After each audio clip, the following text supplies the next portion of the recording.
Police officers, have you ever had to arrest a relative, significant other, or friend? Story 1. I spent around 2 years as a special constable for the Met Police. The unit I joined would mostly work nighttime violence. Example, when pubs and clubs close and any borough that requested our assistance, so we could be in any borough that night. One night shift, we're in my home borough. I'm in the van and we're circling around near where I live, which was a bit of a novelty. Normally, being anywhere in London means I have no clue where I am. A call comes down to reports of a burglary and I freeze as it's my neighbor's address. We arrive and spoke to the family, a young Muslim couple who have just gotten married a few days ago, and they looked more surprised to see me than I did. They heard noises and came downstairs to find someone in a mask rooting through drawers, who scrappered out the back door when spotted. At around this time, the door knocks, and it's my girlfriend, again surprised to see me, who says there's someone in our garden. Here we go. This could be a good job. My garden at the time was pretty secure. Unless you can scale walls, you aren't getting out. My colleague goes in through the front door whilst I jump over the wall from my neighbors and immediately get jumped by someone. They were pretty weak and I easily overpower them as my colleague arrives baton drawn. After arresting and cuffing, we get the lights on and I find it's someone I've been friends with since school, who we had just had round with his wife for dinner a few nights ago. Turns out he knew that our neighbors had gotten married and had planned to burgle them for their jewelry and wedding gifts. Your mate decided to rob a place knowing that a cop lived next door? Not the smartest guy around. Knowing a cop wasn't there? Robbing his neighbor's house when he's on duty isn't a very bright idea either. If I'm a cop and I hear a house is being robbed on my street, you bet your butt I'm responding. Sounds like he got the luck of the draw when he got his home turf. I mean, if it wasn't him, it would probably be another cop that got this guy. Then this person would have still heard about it. He might have had a slight advantage knowing his place and he could scale the wall. How long did he know this guy?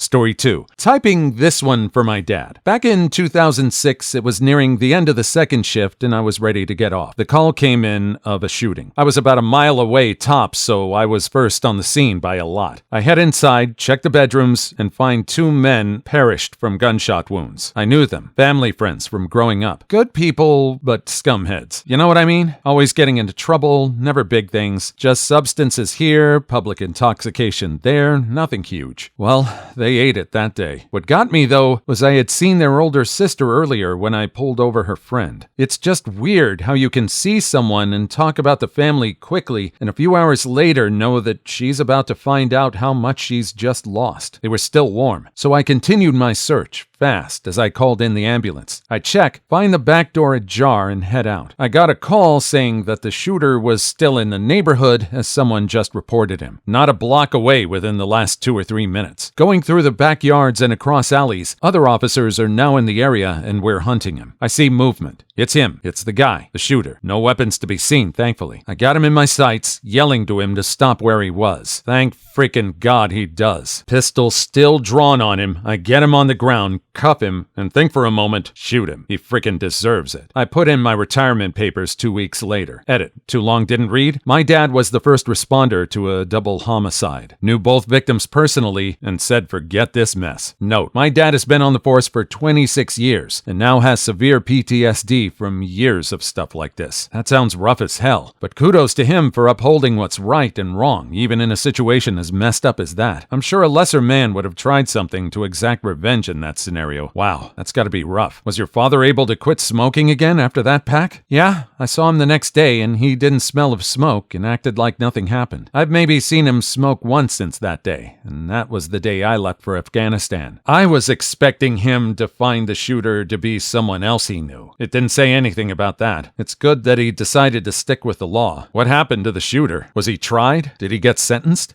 Story 3. Ex-NSW police officer here. I was in the car with another constable. Check bona fides came over. Just means find out what's going on, often due to horrible smells. Drive at an address in an industrial area. Clearly substances being cooked because no one is burning that stuff at 3 a.m. unless it's illegal. It smelled horrible. Male comes outside to immediately give himself up. I secured him whilst my partner went in. Turns out the second one was my partner's longtime family friend. We both had to go on forced leave leave after another LAC investigated to make sure there was no criminal activity on our behalf. They take that stuff pretty seriously in Australia. Turns out the raw materials would have equated to around 10 mil street value. Edit. Yes, Crystal was involved, so I've since changed my name to Hank. How do they deal with pay on forced leave? I've heard some places make you take a minimum wage desk job that would in no way relate to the case or something like that. If so, would you get compensated for lost pay when cleared of any wrongdoing? No one's pay can be reduced in Australia for any reason. Additionally, no one can be put on unpaid leave unless there's a request for it from an employee. If you have more than 9 weeks leave accrued, you accrue 4 weeks a year here, then they can force you to use some of that. Ah, interesting. Thanks. In the US, it can vary drastically between public versus private jobs, area you live, union or not, and whatever the potential or actual charge is. I gotta say, that's a pretty fair pay policy. I know Australia is much stricter on gun violence than anything in the US. It's something many people point out to when comparing to the US and our issues with gun violence. Did the partner know that the family friend was involved in something like this before? How long did he know him?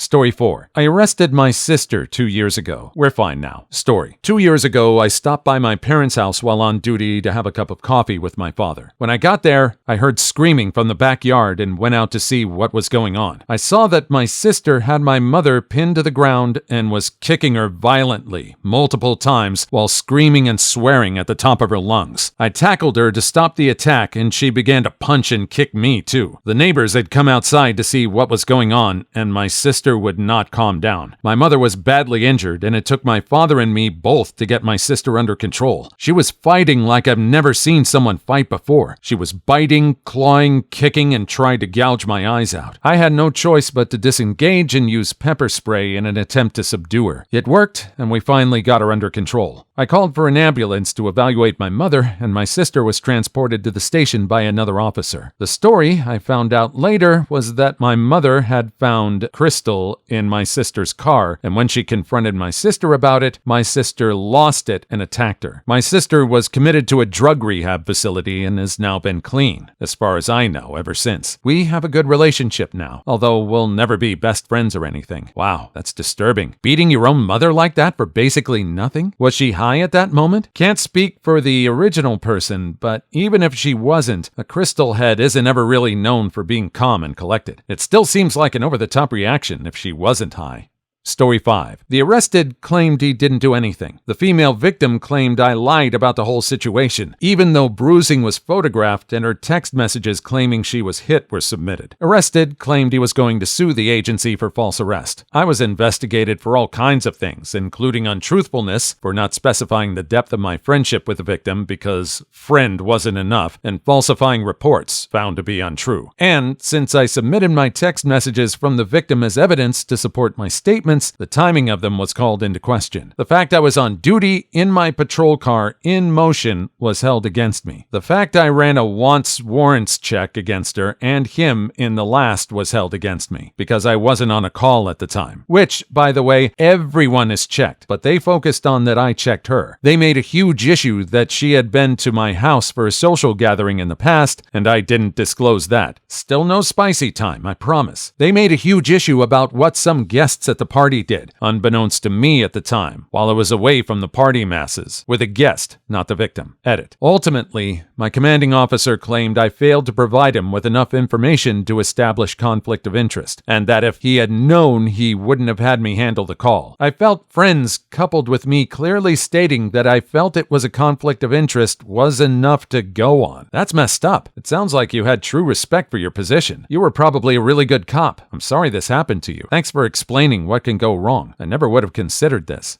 Story 6. Police officer here. Got called to a verbal domestic and quickly learned after speaking with a female that an old friend's dad was cheating on his wife with her. I had my partner take over the investigation as I didn't want to be biased. Anyway, guy shows up, we have an awkward chat, and everyone is cautioned not to contact or communicate with each other anymore as both parties are in full agreement. Female doesn't want to ruin his life and says he's done with his cheating ways. 2 hours later, the female calls and tells us that he drove by her house a few times after we left. I call him and give him a second and very stern caution to give her some breathing room or he will be charged with domestic criminal harassment. I try to make him see reason, and it seems to work. No more calls for the rest of our shift. The next morning, I'm brushing my teeth before heading into work, and I get a phone call from him saying that he messed up and left a note on her car last night. She called a different cop who issued a warrant for his arrest after reading our reports that he had already been cautioned twice. He asked what to do. I told him to report to the front desk as soon as I got to work, and he complied. Then, my partner from the previous day and I arrested and booked him for criminal harassment. Some people just don't get the hint. How many times do you have to tell a guy to stop harassing someone before they realize it's illegal? Every time. You know, for a second, I thought that when he told the guy to report as soon as he got into work that they were going to try some sort of leniency thing. Good on them for following through. This guy was warned enough times. This guy really needed to get some space. He really needed to let it go. Can't believe he pushed it that far.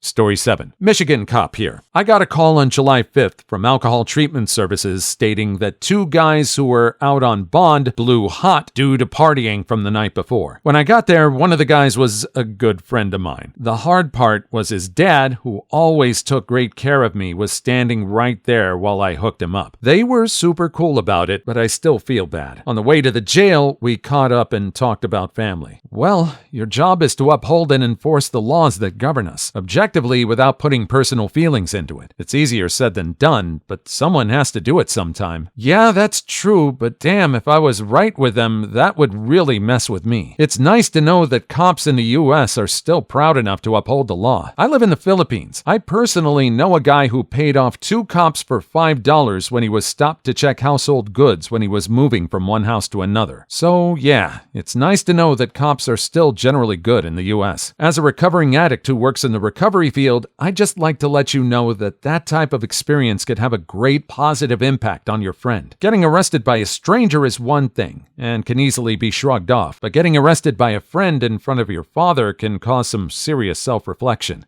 Story 8. As a military police officer in Hawaii, I became really good friends with a guy in my unit. Babysat his 4-year-old, was invited over for family dinners and everything. Go into shift with him one day when I'm told to relieve him of his weapon and cuff him. Ended up having to wake his wife up, who I thought I just stopped by for breakfast, to investigate a domestic violence report that his mother-in-law called in from NC. Ended up that she wanted to go home. He didn't want his kid to leave. They got into an argument, and she called home to tell her mom about the argument they had. The military makes the service members leave their homes in these situations. But of course, the barracks were full, so less than 2 hours after I handcuffed him, guess who's sleeping on the floor in my room? I think he stayed for a few weeks before we got on each other's nerves. He wasn't mad at me about it. I was doing as I was ordered, but it was extremely difficult, though I think I stayed professional throughout, interviewing his wife, my friend, to get evidence to convict him of a crime. It was also awkward with my buddy because I obviously couldn't discuss the case with him. He understood and didn't ask me much about it. I think the worst was during and after the investigation that I felt some guilt for not knowing what was going on and trying to help in some way. I also felt like I was tearing apart a 4-year-old's family, though it was obviously on the way out already. Story 9. My grandpa is a retired cop, and he's in town right now, so I asked him this question. He sighed and rolled his eyes. Pre-story. My family comes from a line of senior pranksters. My other grandpa put a VW Beetle on the roof of his high school. My uncle numbered 4 pigs, 1 through 5, so the school freaked out when they couldn't find pig number 4, etc. The list goes on. He went on to tell me that at 11:30 on Wednesday night, he got a call from a late-night janitor at a high school, the high school I'm attending now, saying that he saw people breaking in and entering. My grandpa was the first at the scene and didn't see any signs of breaking and entering, except the back door to the auditorium was unlocked. He went inside and shined his flashlight and saw nothing. As he made his way out, he heard a kid scream, "Oh shoot, the cops are here!" So my grandpa ran back inside and saw all these kids running up the aisles of the auditorium with buckets and hoses. My grandpa stopped them and put them in handcuffs and brought them to jail. The kids were all picked picked up except one. His mom was coming, so Grandpa had time to talk to him. After he left, my grandpa went home. Dumbasses, he told me. The dumbasses filled the orchestra pit with water and put goldfish in it. They would have gotten away with it if that one dumbass didn't say the cops were there. And that is how I met your father, he said. Oh man, I was getting into the story. I almost forgot that he was supposed to know someone in this group. Was this guy dating his daughter at the time? Did they start dating afterwards? Did this guy meet his daughter because of this incident?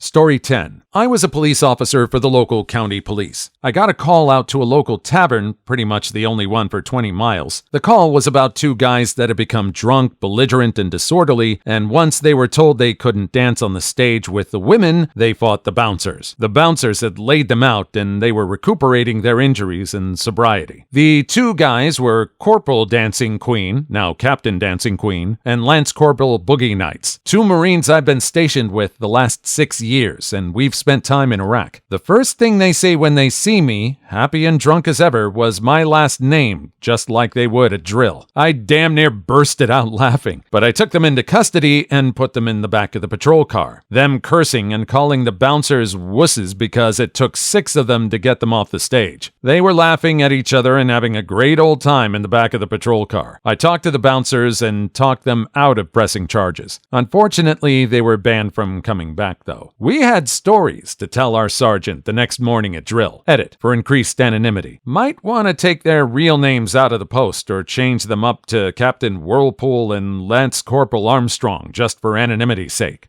Story 11. When I was a freshman in high school, we had an unusually aggressive group of seniors who would pick on us often. Note, no, I did not become a cop because I got picked on when I was 15. I didn't even decide I wanted to try law enforcement until I was 25. Just saying. So out of the entire year, there was one person who ever stuck up for me, and I have always been thankful that one of their peers who was their size was willing to stand up to them. Anyway, flash forward to my first week as a reserve police officer, volunteer police to learn the job and gain experience prior to applying full-time, uniform, gun, badge, etc., just no paycheck. We go to a call of someone drunk falling through the window of a business, show up for my first arrest, and guess who? The guy. The one person who ever stuck up for me, and I had no ability to help him because I was brand new and had no clout at the time. Worst part was when he was in cuffs and looked at me repeating, "Really? Really?" I haven't forgotten that moment, and it actually played a large part on how I treated people when I was an officer, actually. 8 years and resigned now. I have since touched base with him and thanked him for what he did for me in high school. He hasn't fallen through any windows since, and he's doing well. Story 12. For what it's worth, no officer should ever have to do this as it constitutes a conflict of interest and can result in very large issues. I personally was told to handle a domestic violence issue involving a female friend of mine and her significant other. I contacted the sergeant and told him of my concern toward a public conflict of interest. He advised me that if I was not passionately involved, wasn't trying to be passionately involved, and had never been passionately involved with the friend, I was to handle the incident myself. It ultimately led to my termination from the agency and blackballing within the law enforcement community. What's the rest of the story? If you informed your supervisor of the conflict but were ordered to continue anyway, why were you in the wrong? There needs to be a lawsuit here. This guy was done wrong. He was given the straight-up go-ahead by the supervisor. Has the supervisor caught any flack from this? Why was he terminated? I agree, there are a lot of follow-up questions. Story 13. Pulled my mom over on the side of a busy highway. She totally did not know it was me, and I let her go with a hug. Saw plenty of people I knew in jail. Neighbors, police I went to school with. My dad was a cop in our small town. When I was a teenager, he used to pull me over just to say hello and ask me, "What you doing?" My dad was a postman, and he covered other postmen's off days. Once a week, he'd have the route that had my apartment. He'd always knock, come in, and see how I was doing. Knock. That's courteous. Mine would just bust through the door. Story 14. I gave a very senior police officer's son a peewee ticket once, or more properly, a penalty notice for disorder for public urination. He paid for it very quickly and nothing more was said about it. For what it's worth, he did tell me who his dad was and I recognized the surname, but he only told me after he was given the ticket, and it was issued and dealt with in the normal way. I think there might have been a few red faces. I've never come across a situation where I needed to arrest a close friend or someone close to me, though. I guess it helps that I don't don't live anywhere near where I work. I had to arrest an old school friend once for burglary. Never saw him again afterwards, though. We'd lost contact after school, so the thought of meeting up with him afterwards. Story 15. Typing for my dad and likely to get buried, but whatever. My parents, who were married at the time, were at a family function. I think it was Easter. Anyway, my dad, who was a prison guard, now retired sergeant, caught this scumbag uncle of mine, mom's side, videotaping my cousin, who was 2 years old, in a bathing suit. My dad asked what he was doing, and as he did that, my uncle swung at him. My dad swiftly threw him to the ground and arrested him. Of course, my parents got divorced, and my mom's whole family dislikes him mainly because of this incident, including other things.